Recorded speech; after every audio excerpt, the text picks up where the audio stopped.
प्रिय दर्शकों नमस्कार।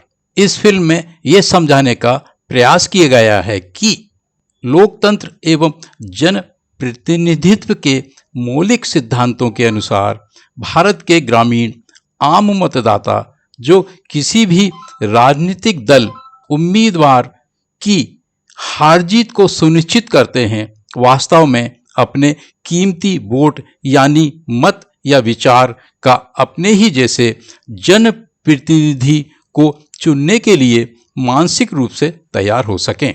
इस फिल्म में यह भी समझाने की कोशिश की गई है कि इन ग्रामीण आम मतदाताओं के मतों की बदौलत जो कथित जनप्रतिनिधि, जिन्हें हम नेता या लीडर कहते हैं, लोकसभा एवं विधानसभाओं में जाते हैं।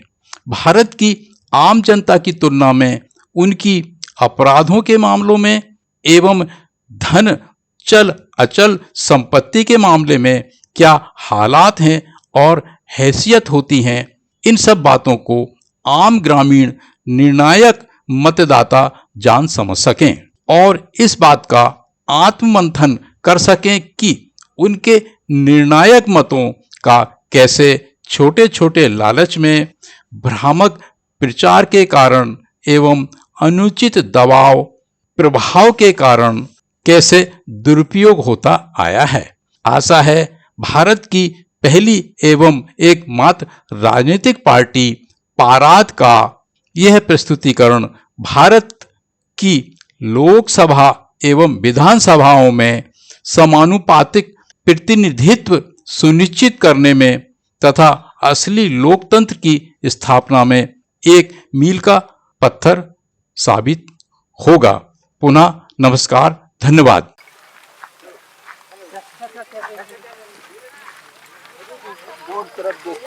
सर एक हाजी थे, मोला पता नहीं है, इसने पहली बार देखा था, हम अपना वोट डाला था, मोर समझ में बाहर है नहीं आवत, समझ नहीं आवत।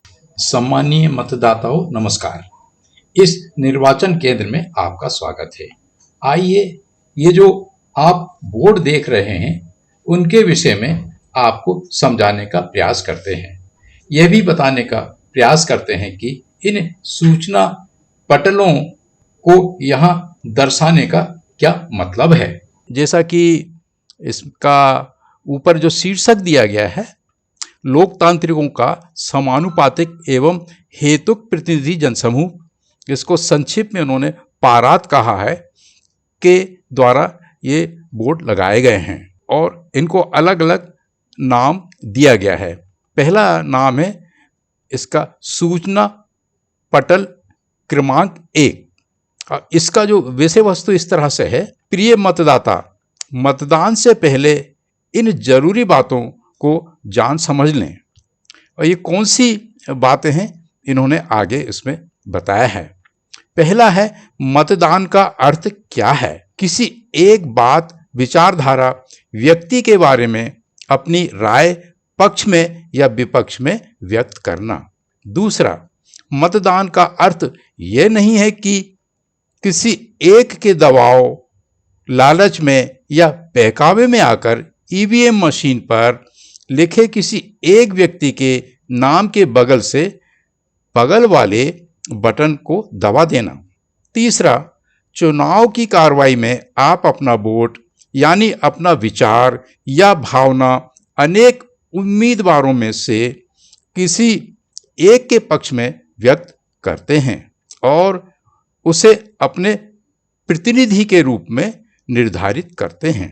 चौथा, आप जिस उम्मीदवार के पक्ष में वोट के माध्यम से अपना विचार या भावना व्यक्त करते हैं, वही आपका प्रतिनिधि या नेता कहलाता है। पांचवा बिंदु, जिस उम्मीदवार के पक्ष में वोट के माध्यम से सबसे ज्यादा संख्या में विचार व्यक्त किया जाता है, यानी सबसे अधिक वोट मिलते हैं, वह जनता का प्रतिनिधि या नेता बन जाता है। यह नेता शासन चलाता है और आपका भविष्य निर्धारित करता है। अतः सही जनप्रतिनिधि कैसा हो और उसे कैसे चुने, इस बात का अगले सूचना पलट में समझाया गया है। इस बाबत अगले सूचना पटल क्रमांक 2 में समझाया गया है। आइए अब हम सूचना पटल 2 के बारे में उसमें क्या लिखा है समझने की, जानने की कोशिश करते हैं। सूचना पटल 2 का शीर्षक है एक प्रतिनिधि या नेता कैसा हो। ये तो आप सब जानते हैं कि हमारा नेता कैसा होना चाहिए। इसमें उन्होंने 4 बिंदुओं में इसकी जानकारी दी है, जैसा कि आप देख रहे हैं। पहला है प्रतिनिधि का असली अर्थ। गणित की शाखा सांख्यिकीय में शीर्षक population, population size, sample size, sample survey, deviation, standard deviation के तहत प्रतिनिधित्व से संबंधित बातों का अध्ययन कराया जाता है। इन सभी किताबी बातों का कुल मिलाकर व्यवहार में यह अर्थ होता है कि समूची जनसंख्या में से जो सैंपल चुना जाए वो समूची जनता का प्रतिनिधि, रिप्रेजेंटेटिव हो। उसके अंदर ऐसे सभी गुणवत्ता, योग्यता व लक्षण हो जो समूची जनता में पाए जाते हैं।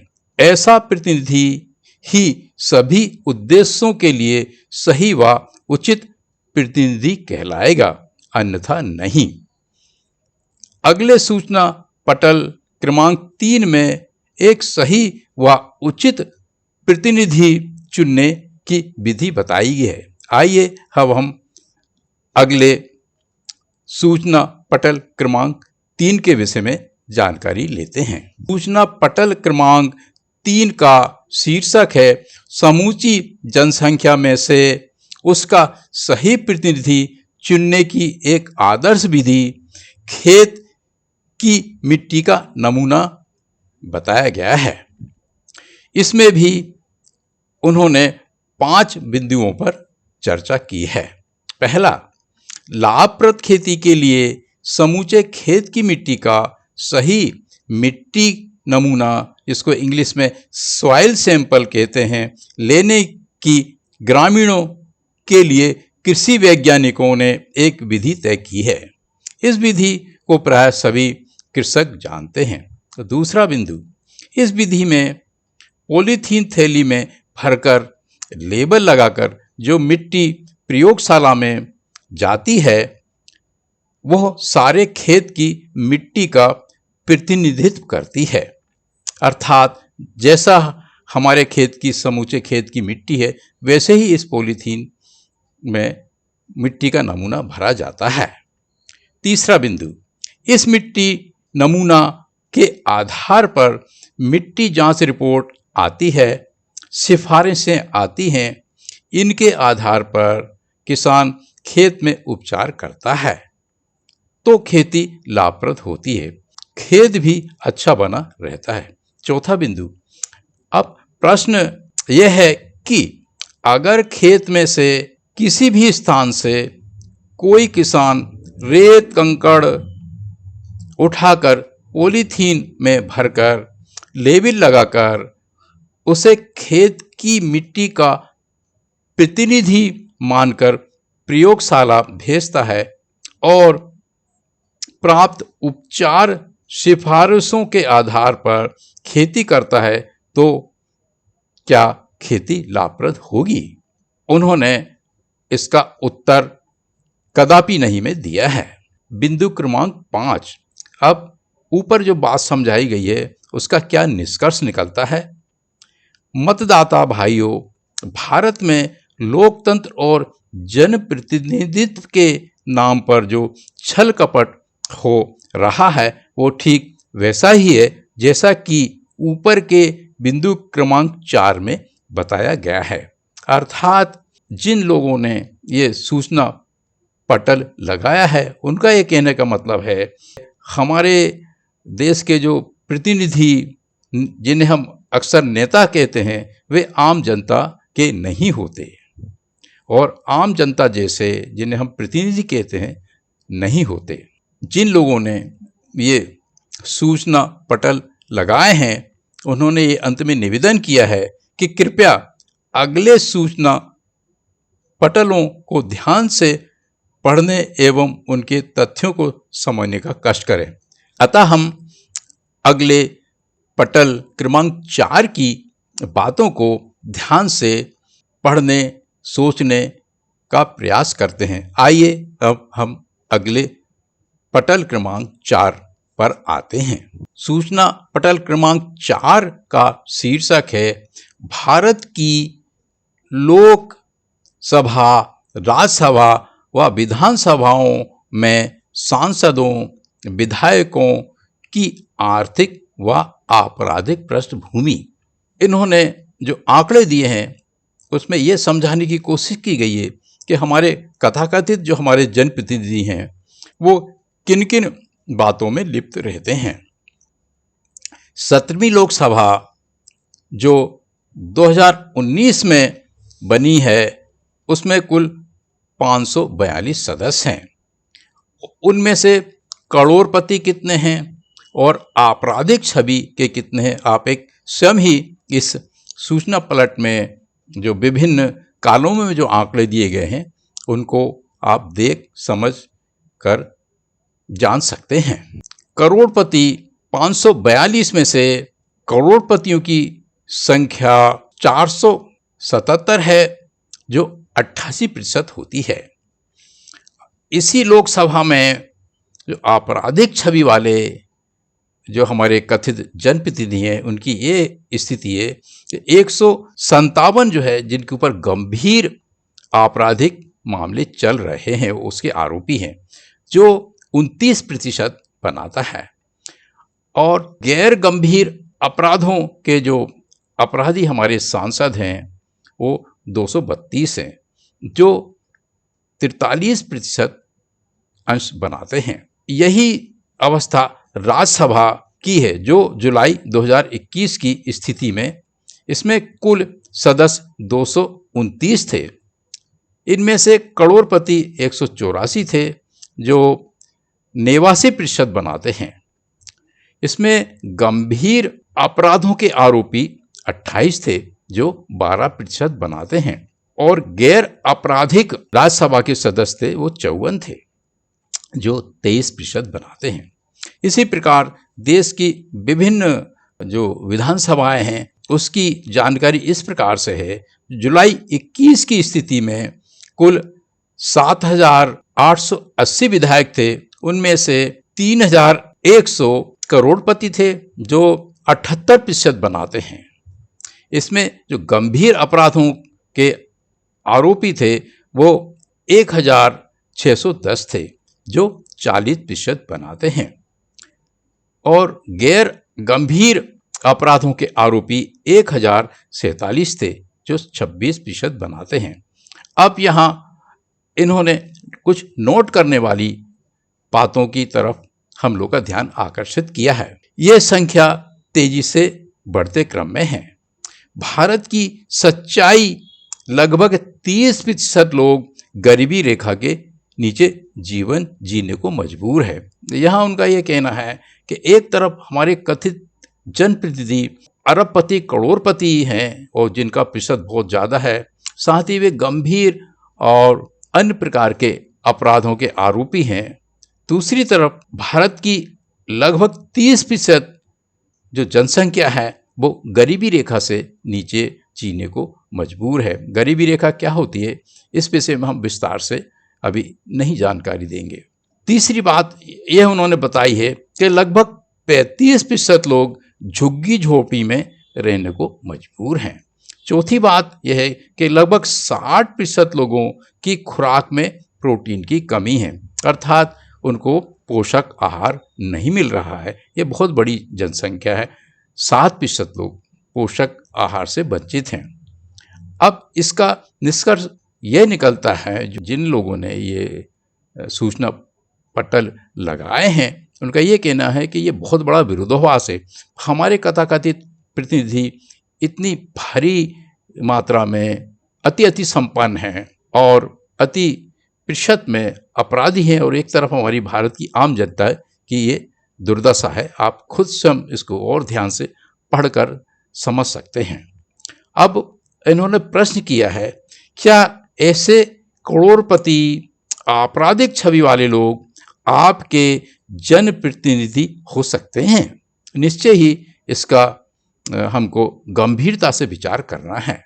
आइए अब हम सूचना पटल क्रमांक 5 की ओर चलते हैं और इसमें क्या क्या बताया गया है इसके बारे में समझाते हैं।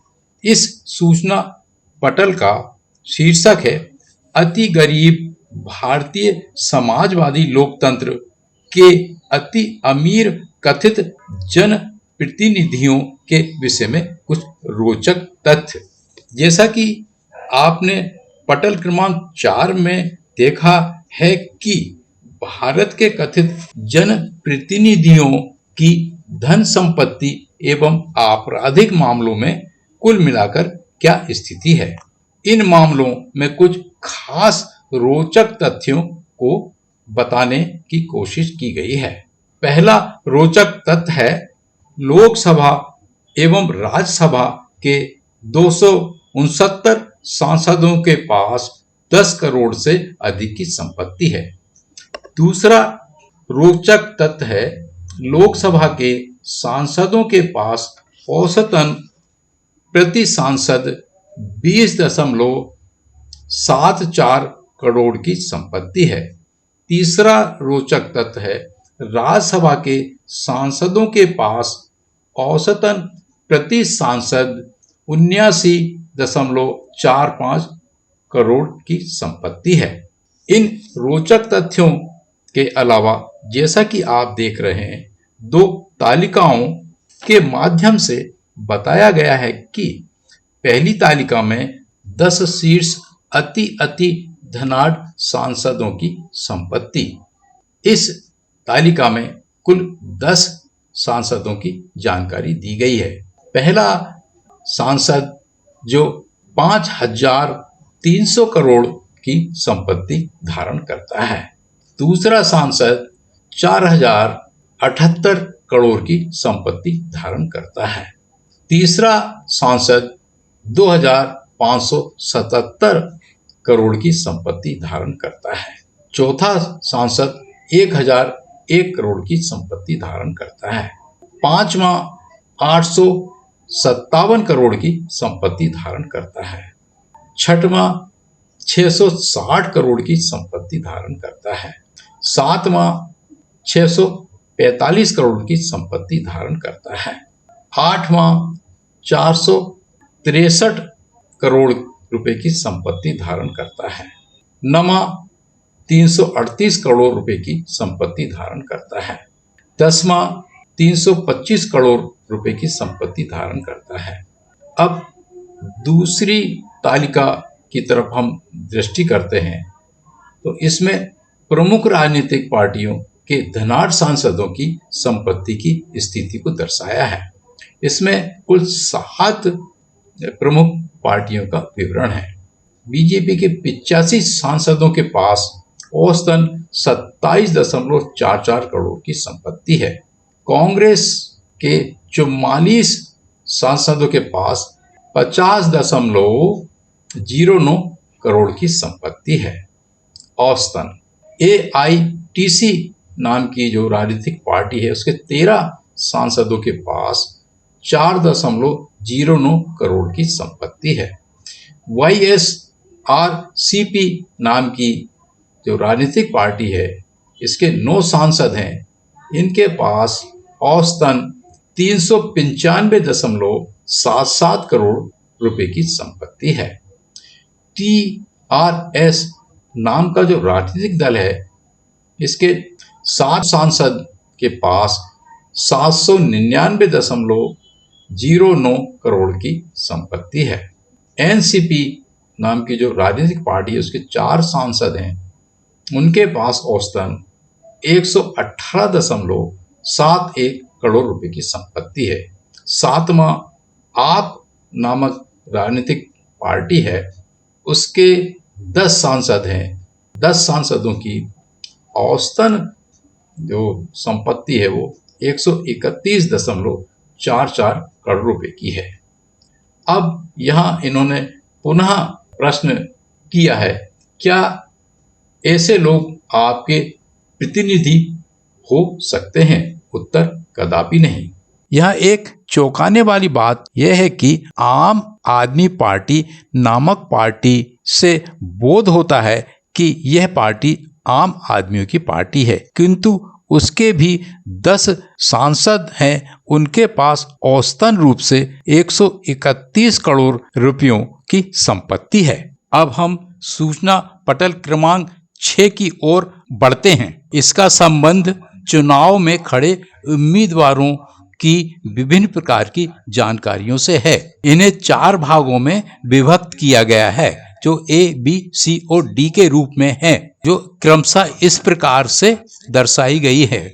सूचना पटल क्रमांक 6A में उन्होंने एक नोटिंग की है, एक ध्यान देने वाली बात बताई है। ऐसी ही जानकारियां निर्वाचन आयोग शपथ पत्र पर उम्मीदवारों से प्राप्त करता है, लेकिन ये जानकारियां दावा दी जाती हैं। ये जानकारियां आम जनता को नहीं बताई जाती हैं, अर्थात मतदाताओं को नहीं बताई जाती हैं। ये जो जानकारियां हैं, इसमें ये चीज़ दर्शाने की कोशिश की गई है कि उन्होंने एक कृत्रिम रूप से एक मतदान के उम्मीदवारों की एक सूची दी है। या यूं कहें कि कल्पना कीजिए कि एक चुनाव हो रहा है और उसमें इस प्रकार के प्रत्याशी आप लोग के सामने हैं। प्रत्याशी का नाम, प्रत्याशी की फोटो, आर्थिक वर्ग, किस राजनीतिक पार्टी से संबंधित है, उसका नाम, उसका चुनाव चिन्ह और उसकी आर्थिक स्थिति। ये इन्होंने जो नोटिंग की है उसमें ये बताने की कोशिश की है कि निर्वाचन आयोग हर उम्मीदवार से इस प्रकार की जानकारियां शपथ पत्र पे प्राप्त करता है, लेकिन ये हमको दिखाई नहीं दी जा रही। तो ये जो एजेंसी है, लोकतांत्रिकों का समानुपातिक एवं हेतुक प्रतिनिधि जनसमूह पाराद, ये इन जानकारियों को आपके समक्ष निर्वाचन करते समय बताने की कोशिश कर रहा है, ये चीज उजागर कर रहा है, अन्य पार्टियां नहीं करती। अब पहला यहाँ पे उम्मीदवार है श्रीमंत राय बहादुर साहेब। अब ये भी अब अरबपति हैं और इनकी पार्टी का भी नाम है अरबपति जनता पार्टी।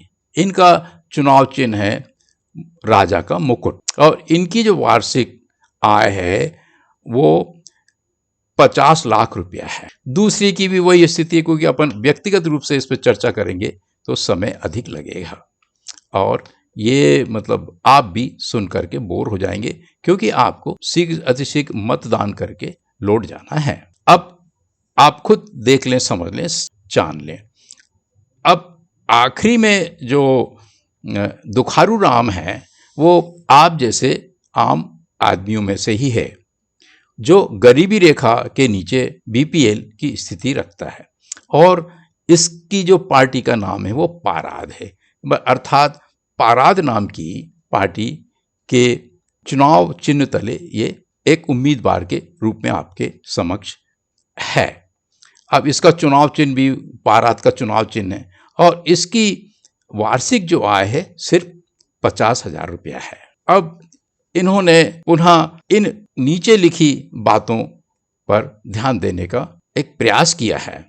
निवेदन, प्रिय मतदाताओं, आप अपना बुद्धि विवेक प्रयोग करें और देखें कि किस प्रकार का और कौन सा उम्मीदवार आपके जैसा है या आपकी स्थिति के निकटतम है, उसी को अपना वोट दें।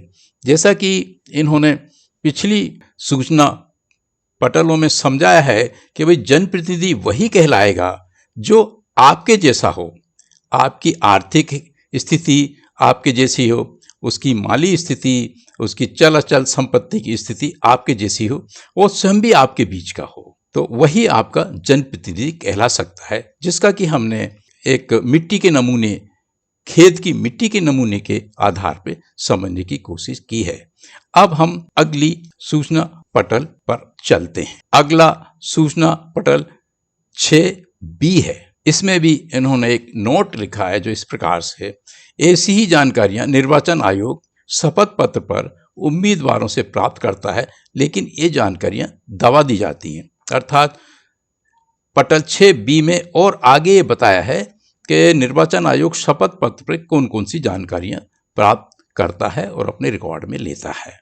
अब इसमें ये पिछले जो हमारे 4 उम्मीदवार थे उनकी आर्थिक हैसियत के बारे में पुनः और जानकारियां दी गई हैं जो इस प्रकार से हैं। पहला जो हमारा उम्मीदवार है वो 2 करोड़ का जिसका नगद या बैंक में जमा है और वो शेयरों, बचत पत्रों आदि में भी निवेश करता है, इसमें 5 करोड़ है।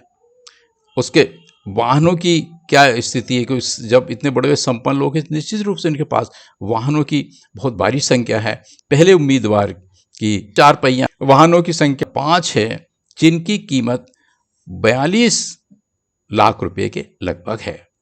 इसके पास में फिर जेवर जो है वो उसका बताया है कि सोना, चांदी, हीरे जवाहरात कितनी है। तो पहले में आप देख ही रहे हैं कि 5 किलो सोना, 1.76 करोड़ की वर्थ के और अन्य चीज़ें भी उसके पास।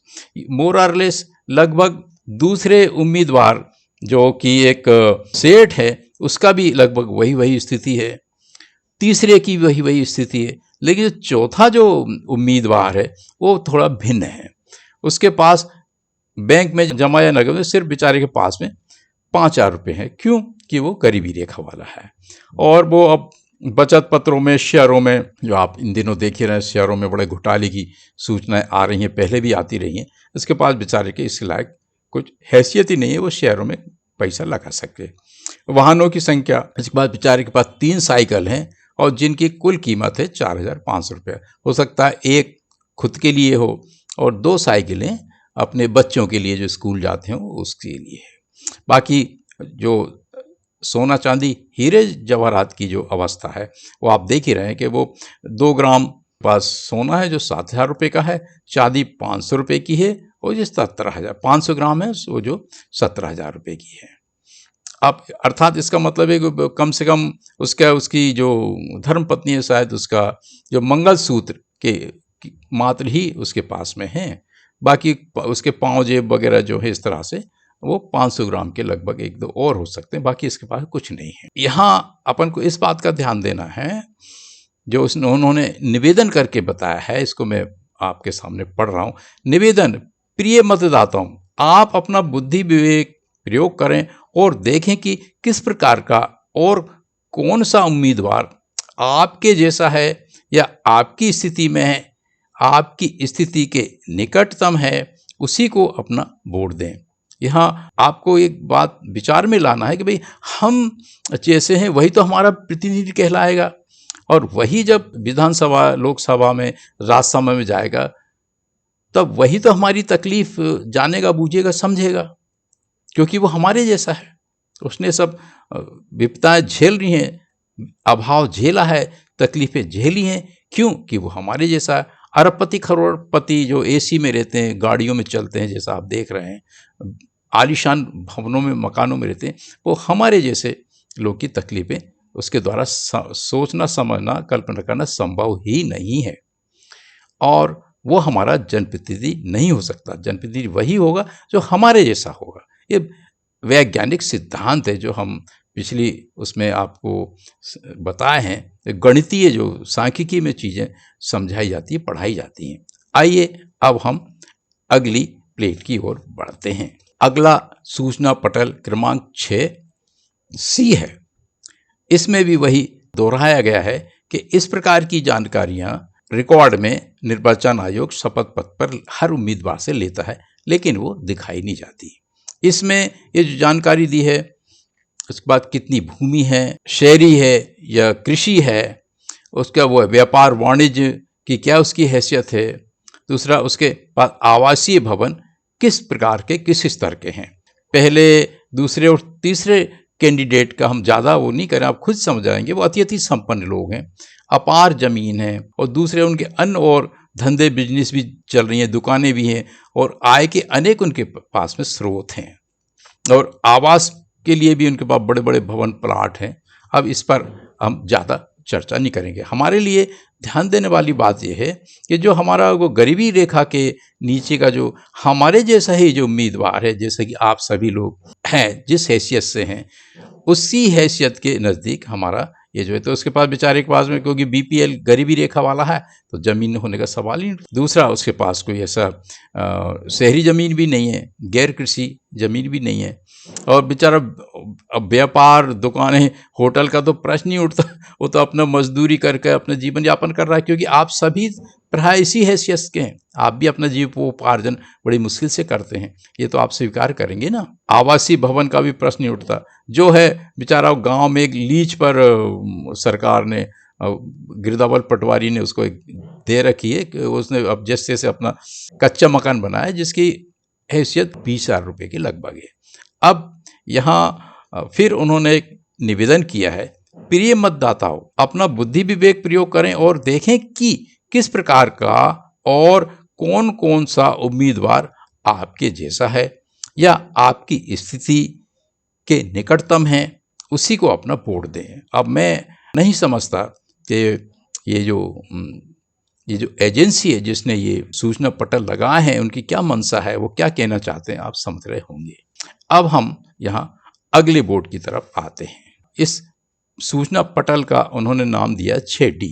इसमें वही बात दोहराई है कि ये जो जानकारियाँ उद्योग, व्यापार और आपराधिक विवरण भी वो मांगता है निर्वाचन आयोग, और शपथ पत्र में वो उसको देना पड़ता है हर उम्मीदवार को। अब अपन यहाँ देखेंगे कि पुनः वही वाली स्थिति आ जाती है कि ये 4 उम्मीदवारों में से जो पहले 3 उम्मीदवार हैं, अब चूंकि पहले से अति संपन्न लोग हैं, तो निश्चित रूप से उनके व्यापार भी हैं, उद्योग धंधे भी है, तो इसका इन्होंने वर्णन किया है।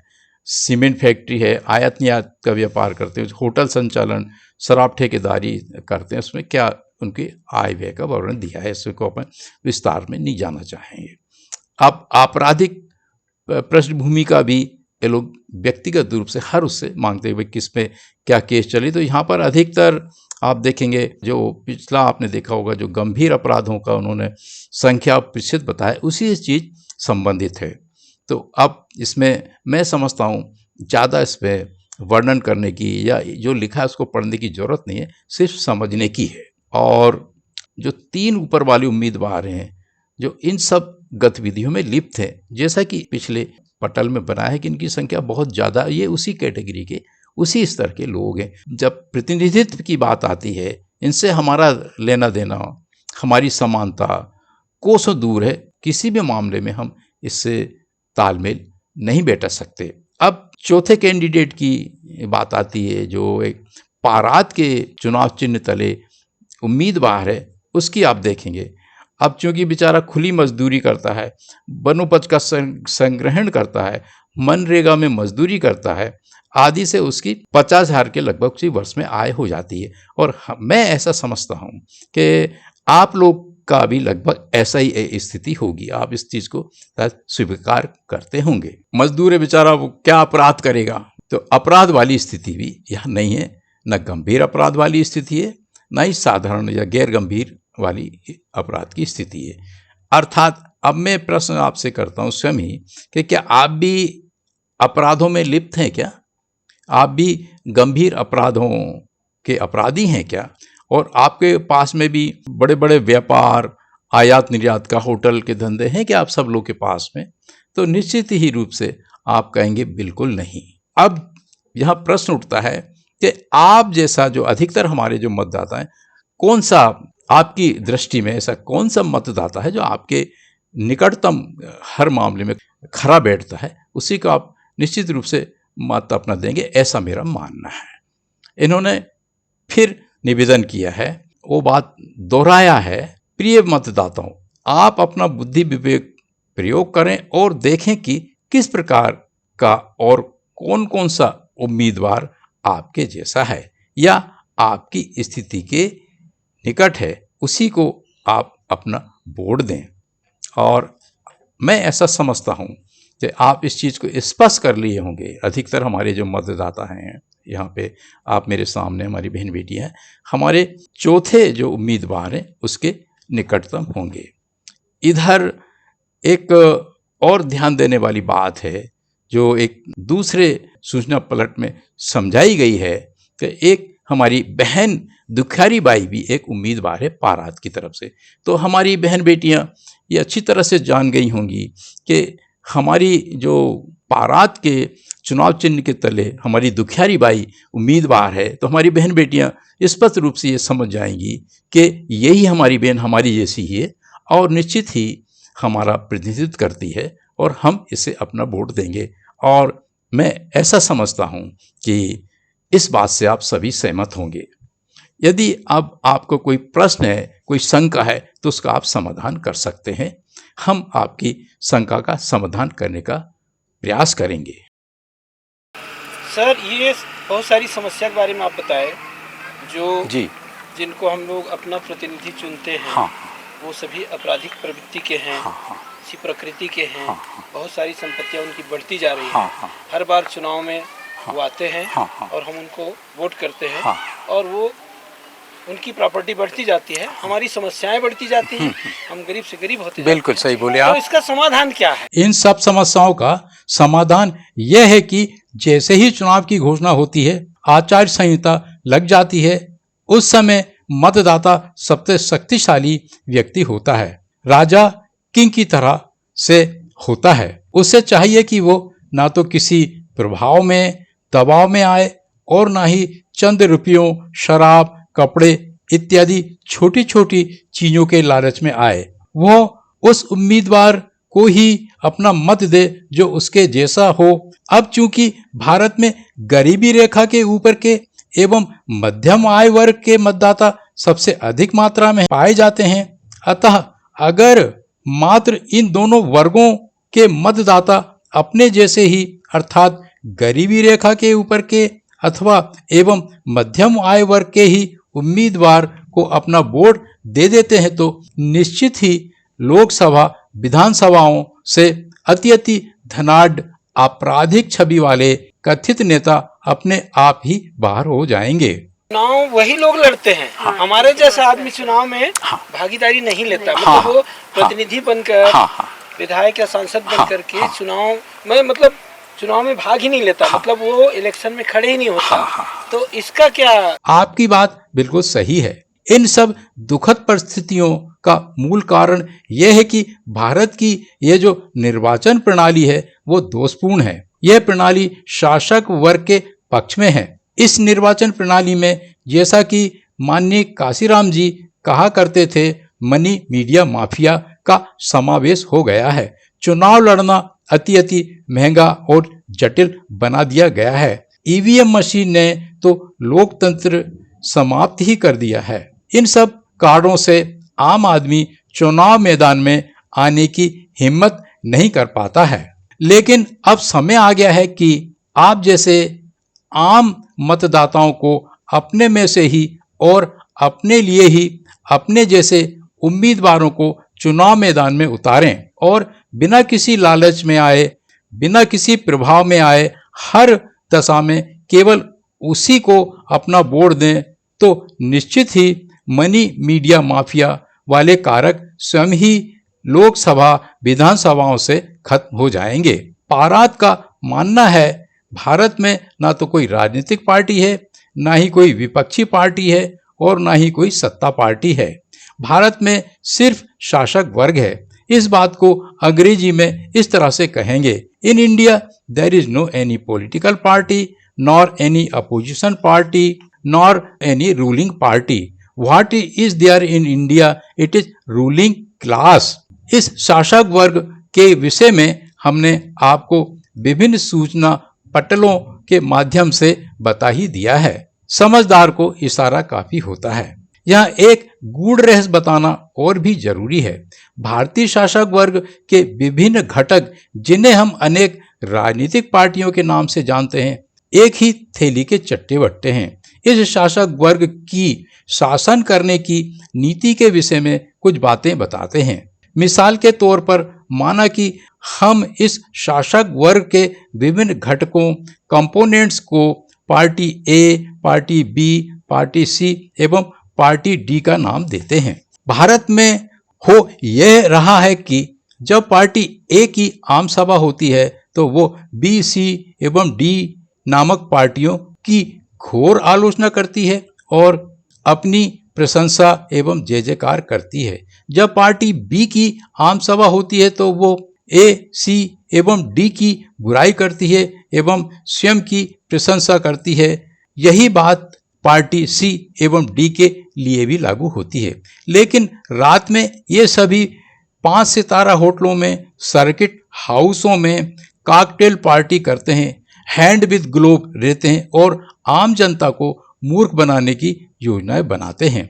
ये जो शासक वर्ग है उसके किसी एक व्यक्ति के जब किसी एक पार्टी में शासकीय स्वार्थ सिद्ध होते रहते हैं तो वो उसमें डटा रहता है, लेकिन जैसे ही उसके शासक वर्गीय स्वार्थ सिद्ध होना बंद होने लगते हैं तो वो तत्काल दूसरी पार्टी में कूद जाता है। फिर यहाँ से उसके स्वार्थ सिद्ध होना बंद हो जाते हैं तो तत्काल ही तीसरी पार्टी में कूदकर चला जाता है।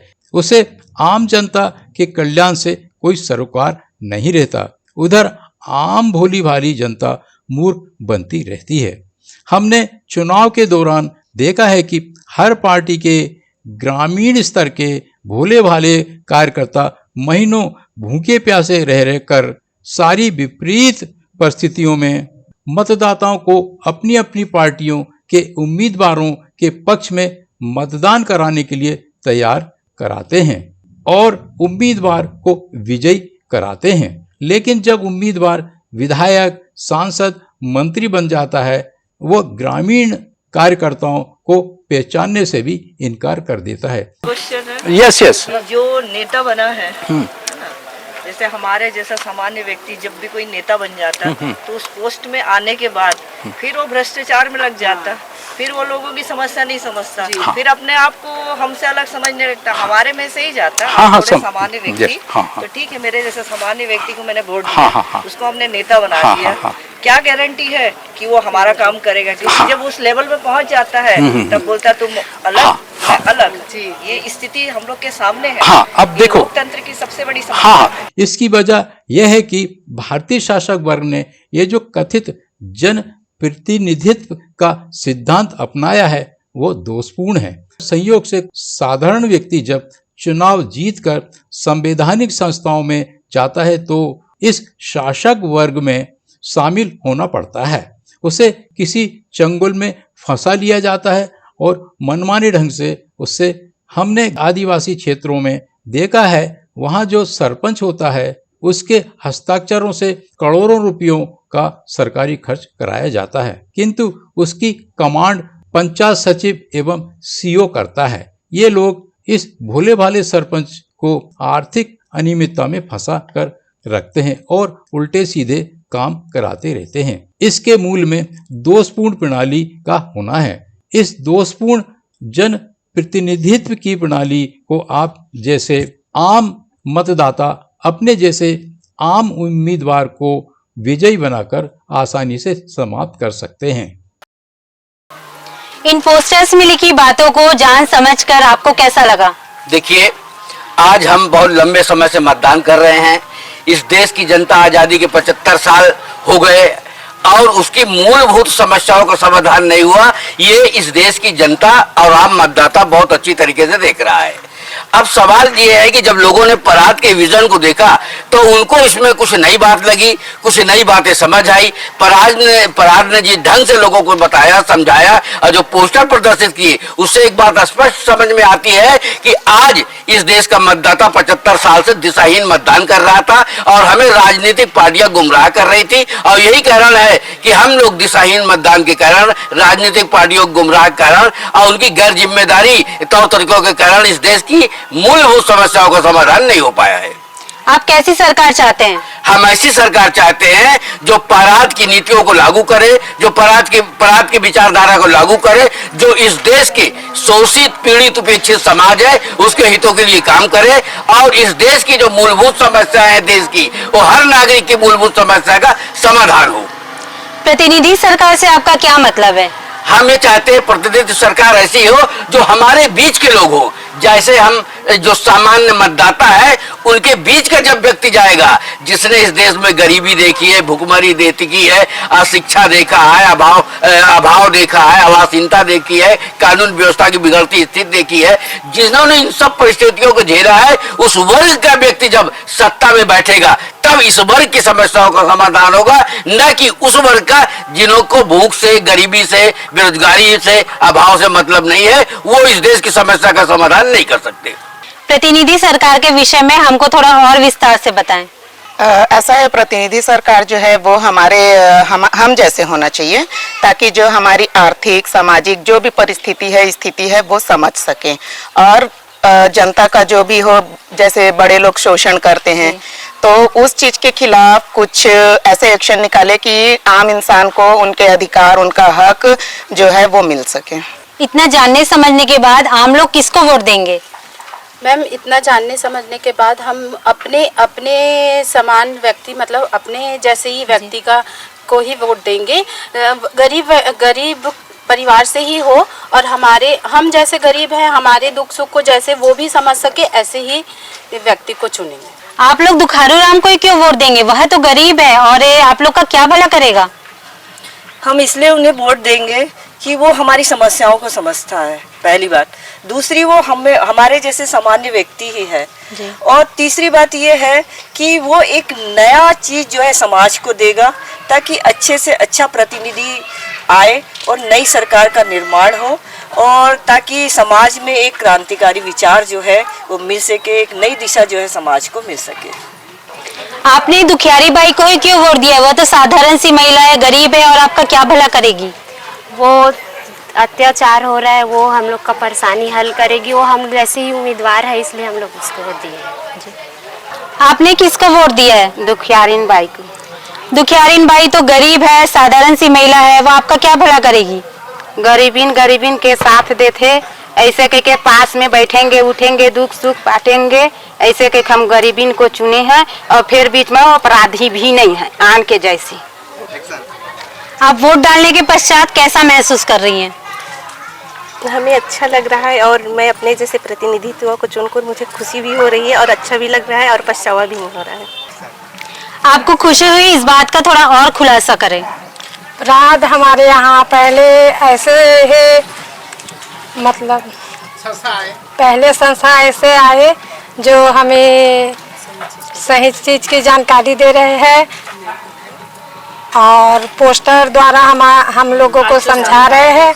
अच्छे लगे और खुशी की बात है जो ऐसे पोस्टर लगाकर हर दीदियों को समझा रहे हैं,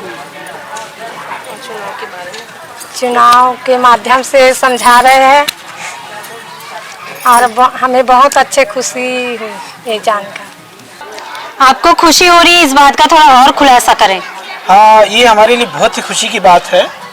पराग नामक संस्था जो कि एक्चुअल में एक पार्टी है, तो इसने हमको यहाँ पे अपने पोस्टर के माध्यम से, आर्टिकल के माध्यम से, आंकड़ों के माध्यम से हमको जागरूक करने का प्रयास किया। हमको ये बतलाया कि हमको अपना प्रतिनिधि चुनना चाहिए। इसके पहले जब भी चुनाव होता था, हम ऐसे लोगों को चुनते थे जो अपराधी होते हैं और जो भ्रष्टाचार करते हैं, भ्रष्टाचार को बढ़ावा देते हैं और जनता का शोषण करते हैं।